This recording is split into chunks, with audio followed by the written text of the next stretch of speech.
Welcome to Smart Physics as we continue our step-by-step walkthroughs. We are journeying through the Cambridge IGCSE Physics Theory Component 41 of October-November 2025. In this video, I will zero in on question number 6. So let's quickly delve into it. Question number 6. Fig 6.1 shows part of an optical fiber used in high-speed broadband communication. Item A, state 2 advantages of using optical fibers in high-speed data transmission compared to electrical signals sent on copper wires. You should have 3 to 5 advantages which were shared by your teacher or your coach in class. So I will just share with you the first 2. I've ranked them according to my own weighting. So the first 2, we should know that number 1, optical fibers, they carry or transmit more data at very high speeds. So there is high rates of data transmission. They are faster in data transmission because they use electromagnetic waves which move at very high speeds, so they can transfer data at very high rates or high speeds. Number 2, optical fibers do not suffer from electrical interference. There is no interference in the fiber because the core is protected by the cladding and it's TIR throughout the fiber, so we're not going to have interference. And number 3, I'm going to say we have secure data. We don't have data losses. Since it moves through total internal reflection, we expect the data in to be the data out because all the data will keep reflecting until it reaches the other end. Now, the other 2 which I can add for you, they carry large amounts of data and information. They can carry so much data and information.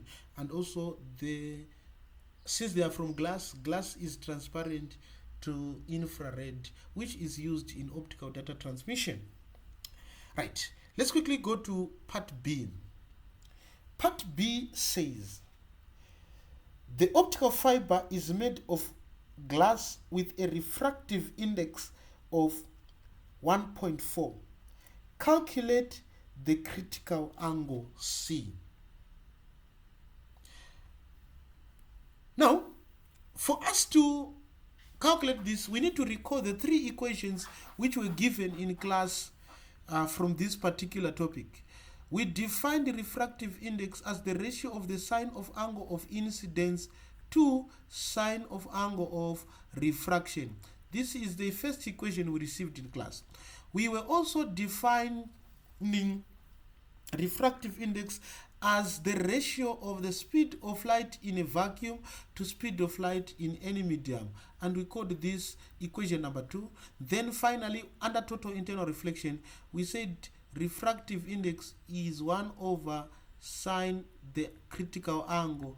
This is equation number 3. So one of these equations is going to be suitable for us to solve this problem.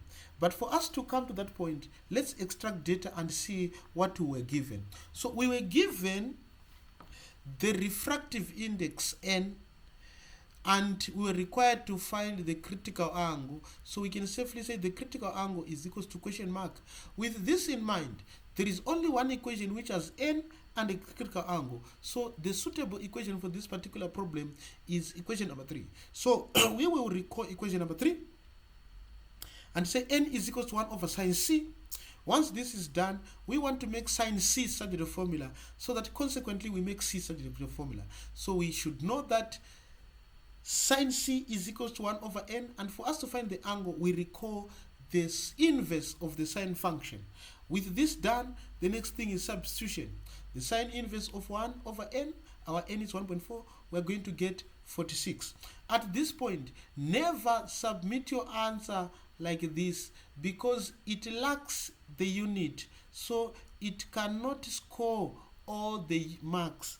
So the final answer must be presented together with the unit for these 3 marks to be harvested. Now, part 2 says, state the meaning of critical angle. For us to define critical angle, I will take you back to total internal reflection and I have my normal here, and this is air, this is water. So I have light moving from water towards air. So critical angle is the angle of incidence for which the angle of refraction is 90 degrees. For which the angle of refraction is 90 degrees. For which the refracted ray lies parallel to the principal arc, to the boundary. So quickly let's define the critical angle. The angle of incidence for which the angle of refraction is 90 degrees. With this, we say we've harvested that mark. Item 3 of B. On fig 6.1, label the angle of incidence. They want us to label the angle of incidence on fig 6.1 of the ray of light as it hits the wall of the glass fiber. Draw the continuation of the ray until it leaves the glass fiber. So there are two parts: putting a label for the angle of incidence and drawing the continuation. So we are going to revisit the diagram. For us to draw the angle of incidence, we need the normal, because the angle of incidence is the angle between the normal and the incident ray at the point of incidence. So we bring in the normal at the point of incidence, and the angle between the normal and the incident ray is the angle of incidence. So this is the angle we are talking about. The angle between the incident ray and the normal at the point of incidence is the angle of incidence. We move on to part 2. We want the continuation of the ray until it leaves. How does the ray continue? TIR, total internal reflection, will be taking place according to the laws of reflection. In other words, at every point of incidence, the angle of incidence must be equal to the angle of reflection. So by eye observation, the marker should see that the angle of incidence is equal to the angle of refraction until it comes out. This is by eye observation. With this, we would have wrecked all the 2 marks. I hope you have been helped on question number 6. See you in the next video when we dismantle question number 7.